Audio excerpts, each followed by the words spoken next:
రవి గారు ఈ త్వరలో రాష్ట్ర పర్యటన చేస్తానంటున్నారు ముఖ్యమంత్రి. విపక్ష పార్టీల తీరును అలాగే కాంగ్రెస్ బండారాన్ని ప్రతి సెంటర్ లో ఎండగడుతున్నారు. ఇప్పటికే సరిపోలేదా మరోసారి ముఖ్యమంత్రి గారు ఎండగట్టే కార్యక్రమం? తర్వాత నేరల్ ఇష్యూని చాలా చిన్నదిగా చేసే ప్రయత్నం ఏమైనా చేశారా? అంటే కావాలని మేమన్నా దళితుల మీద దాడులు చేయించమని చెప్తామా? తో పాటుగా కమ్యూనిస్టులను కూడా వదిలిపెట్టలేదు, దాని మీద కూడా మీ స్పందన? అంటే ఇప్పుడు లైవ్ లో తిట్టింది ఇప్పటివరకు, ఇప్పుడు లైవ్ గా తిడతారనమాట. అంటే ఊరూరికి వెళ్ళి మన శ్రీనివాస్ అంటున్నారు కదా, విధానాల గురించి ఎవరు మాట్లాడలేదు వ్యక్తిగతంగా. నేనైతే వ్యక్తిగతంగా ఏమనలేదు. విధానాల గురించి ఏమన్నారు ఆయన? చాపనార్థాలు పెట్టడానికి, తిట్టడానికి, దూషించడానికి, విరుచుకుపడడానికి ఆయన మీడియా గోష్ఠి పెట్టారు తప్ప ఇంకోటి ఇంకేముందని అందులో అనాలి. ఇంకోటి కూడా వారు ఏ రాష్ట్రంలో అమృతం ప్రవహిస్తుందని నేనే చెప్పాలి. ఈ దేశంలో ఉన్న మిగతా 29 రాష్ట్రాలకు కాస్త ఇంచుమించుగా తెలంగాణ ఉంది తప్ప ఇక్కడ అందుకని మళ్ళీ ఇక్కడ ఒక లేనిపోయిన వైరుధ్యాలు సృష్టించే ప్రయత్నం కూడా శుద్ధదండగా. ప్రాజెక్టుల అందుకే నేను అనలేదు. మిగిలిన 29 రాష్ట్రాలు నేనే అన్నాను. మిగతా 29 రాష్ట్రాల్లో పరిస్థితి ఎట్లా ఉందో దానికి ఇంచుమించుగా ఉంది తప్ప అమృతం బాటం. కాబట్టి మీకు సందేహం రావడానికి అవకాశమే లేదు. మీరు అనవసరమైన ఒక ప్రయత్నం చేశారు. కానీ ఇక ప్రాజెక్టుల విషయంలో పిల్స్ విషయం మాకు పక్కన పెట్టి ఈ రీడిజైనింగ్ వల్ల బడ్జెట్ ను విపరీతంగా పెంచడం వల్ల అదే ఆరోపణలకు గురైనటువంటి రకరకాల కాంట్రాక్టర్లను, సందేహిత కాంట్రాక్టర్లను కొనసాగించడం వల్ల ఎలాగో అవి చాలా జాప్యం అయ్యేమాట చాలా చాలా నిజం. అసలు మనం నమస్తే తెలంగాణ చూస్తే చాలు, ఆ రోజు సమీక్ష తర్వాత ముఖ్యమంత్రి గారు కొత్తగా ఏం ఆదేశాలు ఇచ్చారు, నిన్న మళ్ళీ కొత్తగా ఇచ్చారు. ఉదాహరణకు ఇప్పుడు మీరు అంత పెద్ద పవర్ పాయింట్ ప్రజెంటేషన్ ఇచ్చి శాసనసభను భారతదేశాన్ని ముగ్ధులైపోయారు అన్న తర్వాత మళ్ళీ హఠాత్తుగా ఇప్పుడు మీరు శ్రీరామ్ సాగర్ పునరుద్ధరణకు మళ్ళీ కొత్త మరి అప్పుడు మీకు ఇట్లాంటి ప్రశ్నలన్నీ కూడా వస్తాయి. మీరు చాలా సమగ్రం ఆనంద భాస్కర్ గారు కూడా చాలా ఆనందంగా ఎక్కువగా నిజమే వారికి పూర్తి అవగాహన ఉంది. నేను కూడా ఒకసారి 2 గంటలు విన్నాను ముఖ్యమంత్రి గారి దగ్గర, అంటే ముఖ్యమంత్రి కాకముందు ఈ ప్రాజెక్టులు వీటన్నిటి గురించి. మరి సమగ్ర ప్రణాళికలో ఈ రామ్ సాగర్ పునర్నవీకరణ ఎందుకు చేరలేదో మనకు తెలియదు. ఇలాంటి సందేహాలు చాలా ఉన్నాయి. విరుచుకుపడ్డంలో కేసుల మీద విరుచుకుపడ్డారు కాంట్రాక్ట్ కార్మికులు, వీళ్ళందరూ మీరు కమ్యూనిస్టులు తిడుతున్నారు. ఇంతకాలం ట్రేడ్ యూనియన్లు పెట్టి వీళ్ళ హక్కులు వీటన్ని చేశారు కదా. అది 10 అంటే ఆయన వెనక తిరిగిన వాళ్ళే ఉన్నట్టు ఆయన చుట్టూ ఉన్న వాళ్ళు ఎవరి పని వాళ్ళు చేసుకుంటారు. ప్రజాస్వామ్యం అంటే అనేది ఎవరి పని వాళ్ళు ఎవరి పద్ధతుల్లో వాళ్ళు చేసుకుంటారు. ప్రజలు ఎంత ఆదరిస్తే ఆదరిస్తారు. ఆదరించడం అనేది ఎన్నికల పరంగా ఆదరించడం, ఉద్యమాల పరంగా, ఆశయాల పరంగా ఆదరించడం, వాళ్ళ పట్ల గౌరవం నిలబడ్డం. అందరూ ప్రతిసారి ఎన్నికల లెక్క అయితే నేను ఇదే ఎన్టీవీ చర్చలో వారితో ముఖాముఖి మాట్లాడాను. ఆయన ఏది ఉప ఎన్నికల్లో ఓడిపోయి పదవికి రాజీనామా చేస్తే జయశంకర్ వీళ్ళందరూ గారు వెళ్ళి మళ్ళీ ఆయన కూర్చోబెట్టాల్సిన పరిస్థితి కూడా వచ్చింది. కాబట్టి కానీ ఇంకొకటి కనపడలేదు రవి గారు, ఇప్పుడు ఆయన అభివృద్ధి చేయాలనుకుంటున్న ఒక తాపత్రయానికో ఒక కమిట్మెంట్ కో ప్రతిపక్షాలు వివిధ రూపాల్లో అడ్డం పడుతున్నాయి అన్న యాంగిల్ ఇప్పుడు మీరు చర్చించాలి. ఒకటి, రెండోది ఆమోదయోగ్యమైన నమూనా ఉండాలి. మూడోది గతం నుంచి విడిపోయి ఒక కొత్త రాష్ట్రం వచ్చింది కాబట్టి కొత్త రాష్ట్రానికి సంబంధించిన ఒక సమగ్రమైన ఆలోచన మీకు అదేమీ లేకుండా మీరు ఒక్కొక్క పూట ఒక్కొక్కటి చేస్తున్నారు. ఎక్కువ భాగం సమీక్షించారు, ఆదేశించారు, ఇవి వస్తున్నాయి. బంగారు తెలంగాణ ఎట్లా ఉన్నా భవనాల మీద భవనాలు కట్టడం అనేది జరుగుతుంది. ఆఖరికైనా ఏమంటారు, నిజాం మనకి ఇచ్చిపోయారంటే ఆయన అప్రజాస్వామిక రాజరిక దృష్టి. అది నిజాం ఇచ్చిపోవడం అంటే ఈ భూమి ఎవరిది, 1 కోటి ప్రజల సొత్తు కదా, కొందరు కాదంటే ఒప్పుకొని చరిత్ర ముందుకు పద అన్నాడు కుందుర్తి ఆ రోజుల్లో. ఈ భూమి ఏదో నిజాంది అయినట్టు నిజాం ఇచ్చిపోయాడంట. ఎక్కడ నిజాంది ఏంటంటే ఏం ప్రజాస్వామ్యం అండి?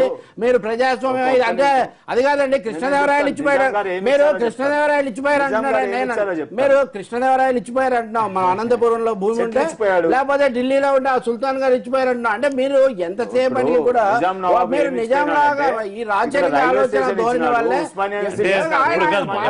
ఆయన ఎంత తీసుకున్నాడు, ఆయన ఎంత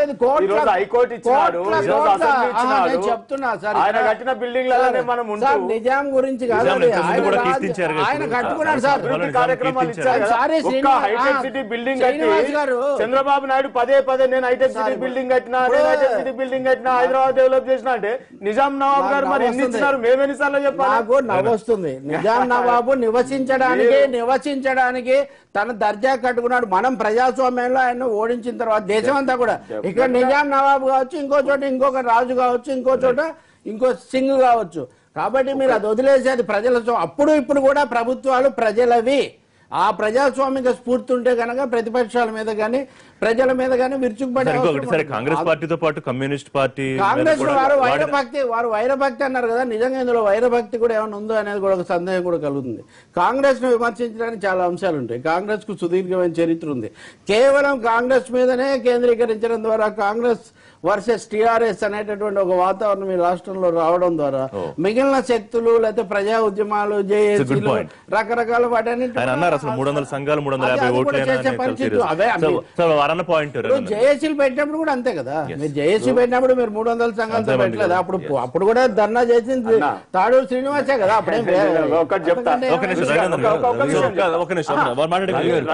రవి గారు ప్రజాశక్తి ఎడిటర్ గా ఎన్నడన్నా ప్రభుత్వాన్ని మెచ్చుకుంటారని మేము ఆశిస్తామా? అంతకుముందు ఏ ప్రభుత్వాలనన్నా మెచ్చుకున్నారా? ప్రభుత్వంలో ఉన్నప్పుడు నిందిస్తారు. మెచ్చుకోవడానికి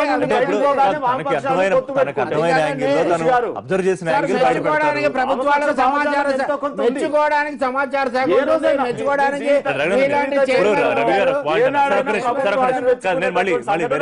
పక్కెళ్తాను ఒక నిమిషం. ఇప్పుడు సరే బీజేపీతో సంబంధాల గురించి ఎన్డీఏతో సంబంధాల గురించి ఆయన ఒక ప్రస్తావన తీసుకొచ్చారు. దాంతోపాటు రవి గారు ఇప్పుడు ఒక పాయింట్ లేవనెత్తుంది ఏంటంటే కేవలం విపణిలో లేకపోతే పిక్చర్ లో ఈ రెండే ఉన్నాయా, టీఆర్ఎస్ కాంగ్రెస్ మాత్రమే ఉన్నాయి అనే ఒక ప్రయత్నం కూడా చూపించడానికి అనుకోవచ్చు. సరే, ఇప్పుడు ప్రాజెక్టుల డిజైన్ నుంచి రీడిజైన్ కి మారుతున్నటువంటి సందర్భంగా పార్టీ వేరు కేంద్ర ప్రభుత్వం వేరు అని శ్రీనివాస్ గారు అడిగినారు.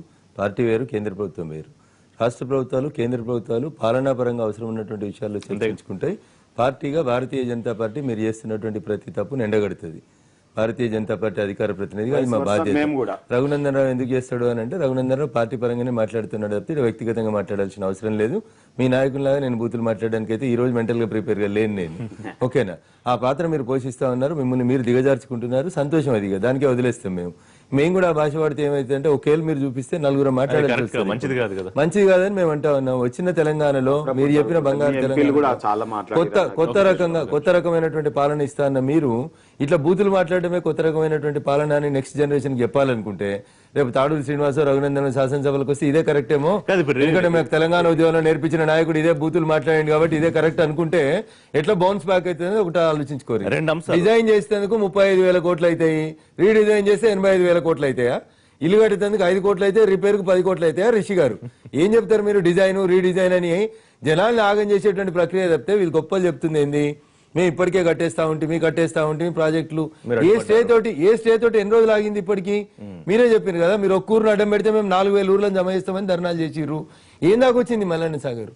ఎన్ని కిలోమీటర్ల పొడుగు కట్టిరు మీరు? అసలు మీకు ఫస్ట్ ఒక ప్రాజెక్టు మీద ఎన్నిసార్లు రీడిజైన్ చేస్తున్నారు?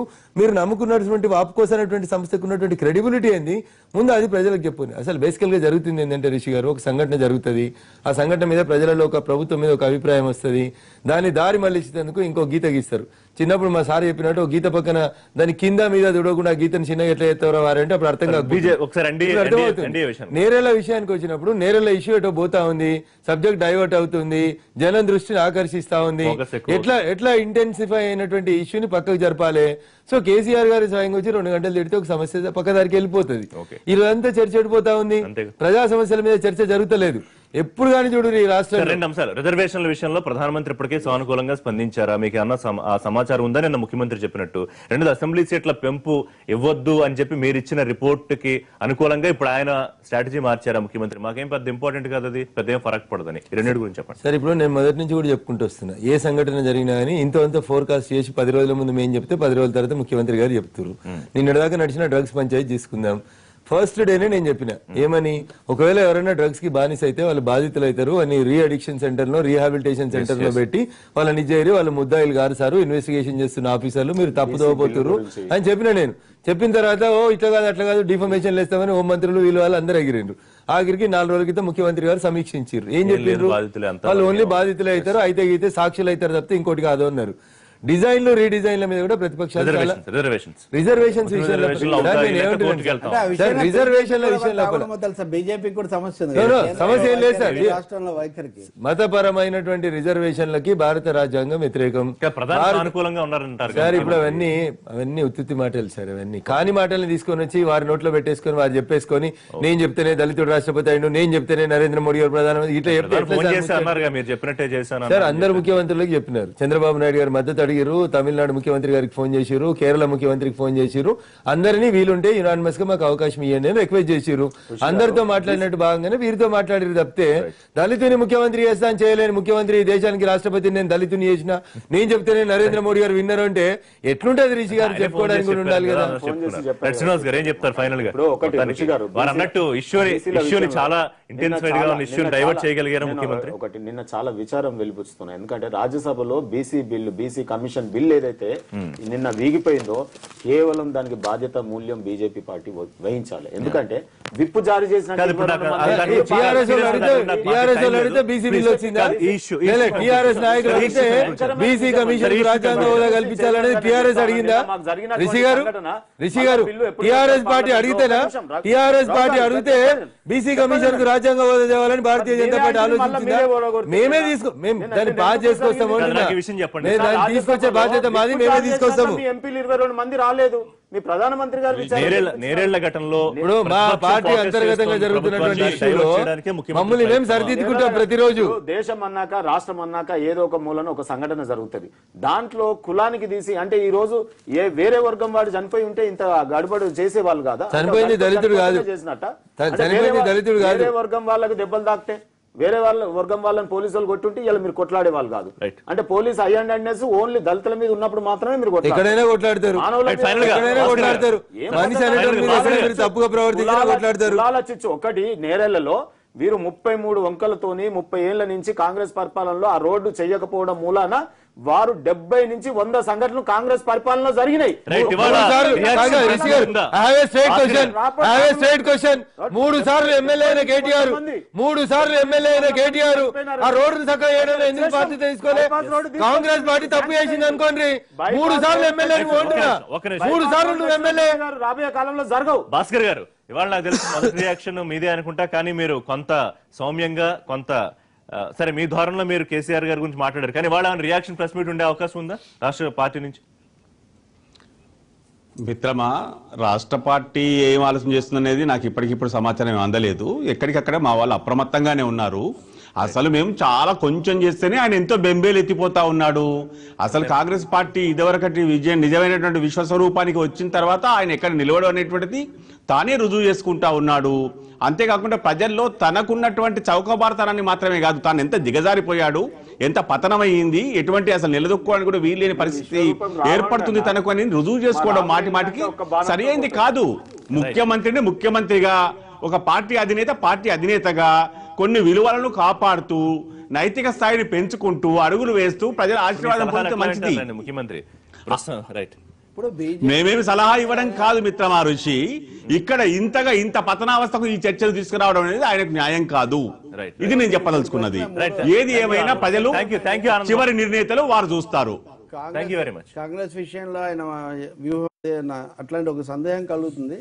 కమ్యూనిస్టులు అంటే ఆయనకు ముందు నుంచి అసలు కంటగింపుగా ఉంది, వీళ్ళు లేరు, వీళ్ళు అయిపోయారు అనేది మళ్ళీ చెప్తారు. మరి అంటూనే ఎందుకు ఆయన అడ్డుకోమంటారు, ఎందుకు ఆయన దాడి చేయమంటారు, అది మనకు తెలియదు. బీజేపీ విషయంలో దాగుడు మూతలు అయితే కొనసాగుతూనే ఉన్నాయని ఇది ఈ మీటింగ్ బట్టి దీన్ని బట్టి కూడా తెలుస్తుంది. నేరేళ్ల విషయంలో చాలా అభ్యంతరకరమైనది ఏంటంటే దళితులని మెడలో బోర్డులు కట్టుకుంటారా, ఇవన్నీ కూడా రాసుకుంటారా, ఇవన్నీ ముఖ్యమంత్రి గారు అంటాం సరికాదు. దాడి జరిగినప్పుడు ఏదో కోపోద్రిక్తులై తగలబెడితే పోలీసులు ఊళ్ళ మీద పడి కొట్టడం, హింసించడం ఎటువంటి రియాక్షన్స్ వస్తాయో ముఖ్యమంత్రి గారి వ్యాఖ్యలకు. థ్యాంక్ యూ శ్రీనివాస్ గారు, థ్యాంక్ యూ రవి గారు, రేపటి లైవ్ షో తిరిగి కలుద్దాం.